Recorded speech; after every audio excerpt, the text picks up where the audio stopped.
Hi friends, आज मैं present continuous part 2 video बना रहा हूँ।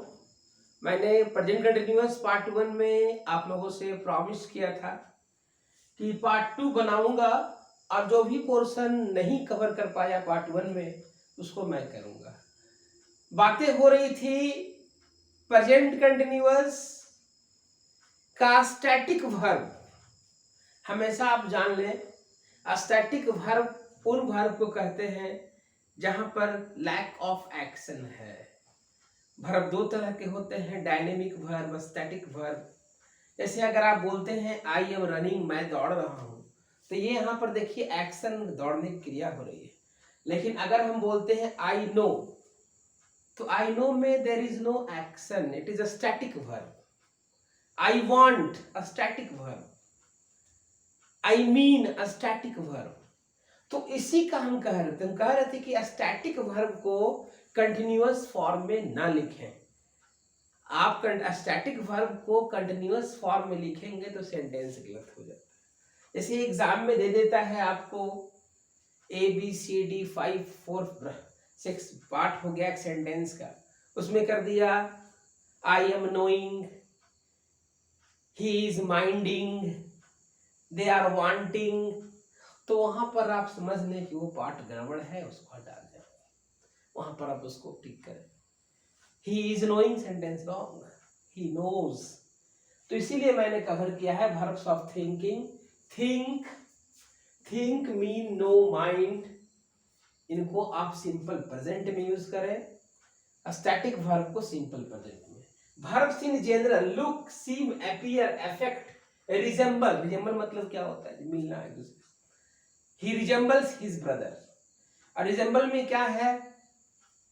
He resembles his brother, resemblance noun। cost, want, इनको, ये जो है आपके स्टैटिक वर्ब है, इनको आप हमेशा सिंपल प्रेजेंट में लिखें, या सिंपल पास्ट में लिखें, या सिंपल फ्यूचर। कंटिन्यूअस फॉर्म में इनको ना लिखें, सेंटेंस रॉन्ग हो जाए। प्रेजेंट कंटिन्यूअस का एक और यूज मैं आज बता रहा हूं आप लोगों को, कि जैसे भी आप सेंटेंस बोलते हैं, किसी को कहते हैं कि प्लीज वेट, आपने बोला वेट, उसके बाद एक सेंटेंस बोलते हैं आप wait he comes, sentence wrong हो जाएगा। आप तो कहना पड़ेगा, अगर आप बोलते हैं वेट ही कम्स, ये सेंटेंस आपका रॉन्ग है। कहना पड़ेगा wait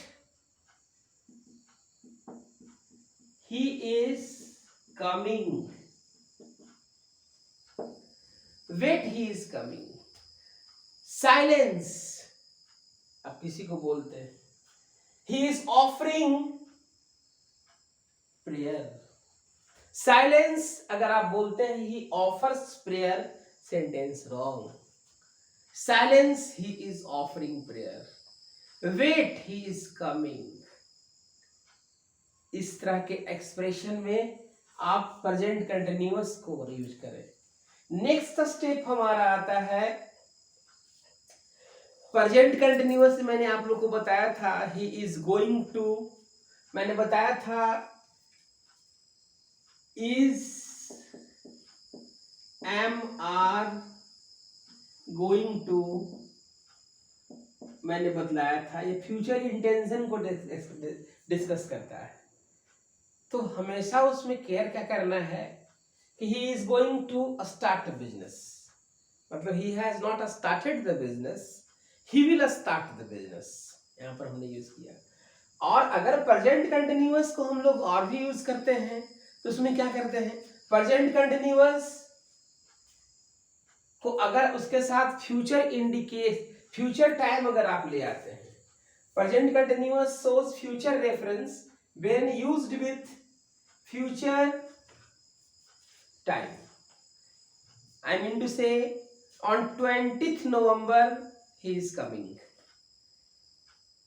he is going to organize a party on 2nd December, they are going to meet you next week।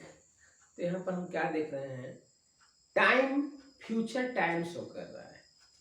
In this way I have discuss to you uses of present continuous. Now हम लोग देखते हैं some general errors पूछा जाता है। जो errors जो पूछे जाते हैं उनको हम देखते हैं। एरर्स आते हैं, whatever errors are generally asked in examination, we see what are the errors. कहाँ पे हम लोगों को मिस्टेक होता है प्रेजेंट कंटिन्यूअस, जो हम देखें थोड़ा।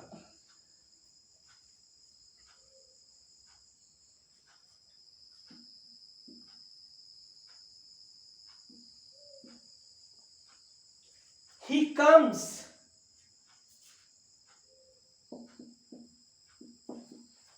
at this time.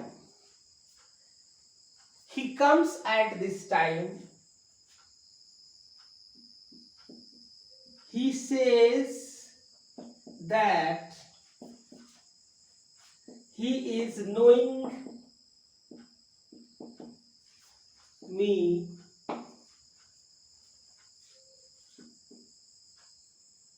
They work under me presently.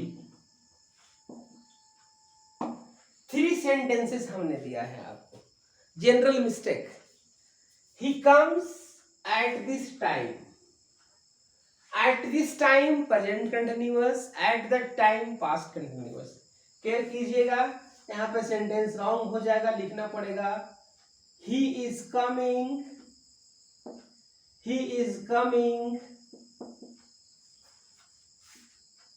at this time.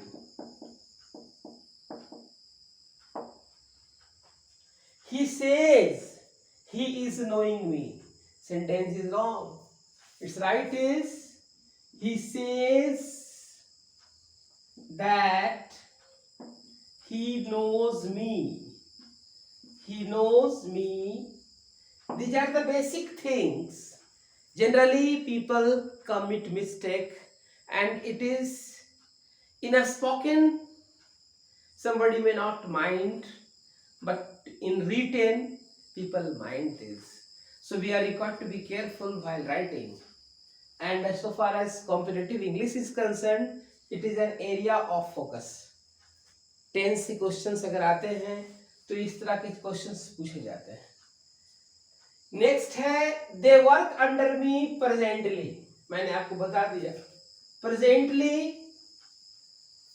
At this time, मैंने लास्ट वीडियो में बताया। इसको आप करें प्रेजेंट कंटिन्यूअस। इस तरह questions you will feel. And further step मैंने क्या कहा आपसे, फर्दर स्टेप हमारा जो है वो भी मैं डिस्कस कर रहा हूं।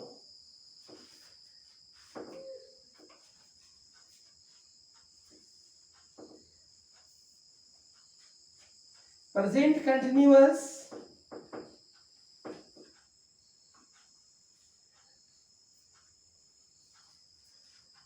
मैंने वहां पे एक वर्ड यूज किया था माइंड को, थोड़ा आप देख लें। माइंड स्पेशल थोड़ा देख ले। माइंड वर्ब भी वन है, माइंड नाउन भी है, माइंड भी वन है। इसका मतलब होता है टू टेक अदरवाइज, बुरा मानना। इसके बाद हमेशा V4 यूज होता है। जैसे I mind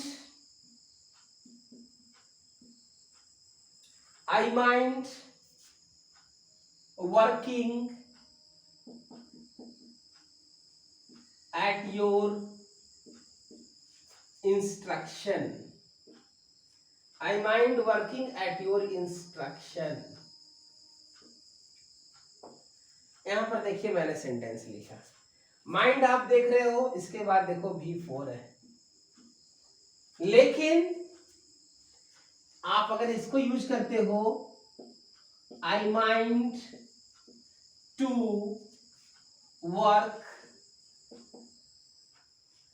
at your instruction, sentence wrong हो जाएगा। It's wrong sentence. माइंड मतलब बुरा मानना, और माइंड के बाद हमेशा V4 लाइए। आई माइंड वर्किंग अंडर यू। और अगर इसके बाद पॉजिटिव एडजेक्टिव आता है तब पर भी हो तो V4 आना ही है, क्योंकि पॉजिटिव एडजेक्टिव बाद V4 तो आता ही है। तो मेरे कहने का मतलब है, जब आप माइंड यूज करते हैं थोड़ा सा बी केयरफुल। माइंड का मतलब क्या होता है?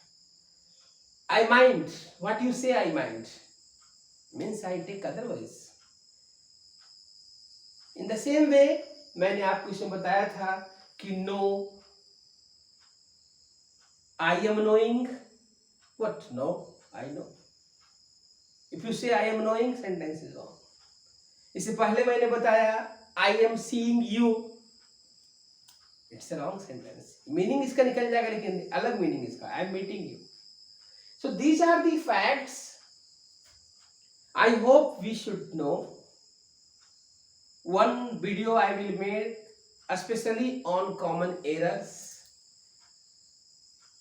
of present continuous and simple present, जो मैंने पढ़ा चुका है। नेक्स्ट वीडियो हमारा आएगा प्रेजेंट परफेक्ट कंटिन्यूअस, एक साथ लेकर चलेंगे जिससे कि बहुत सा क्वेश्चन सॉल्व हो सके।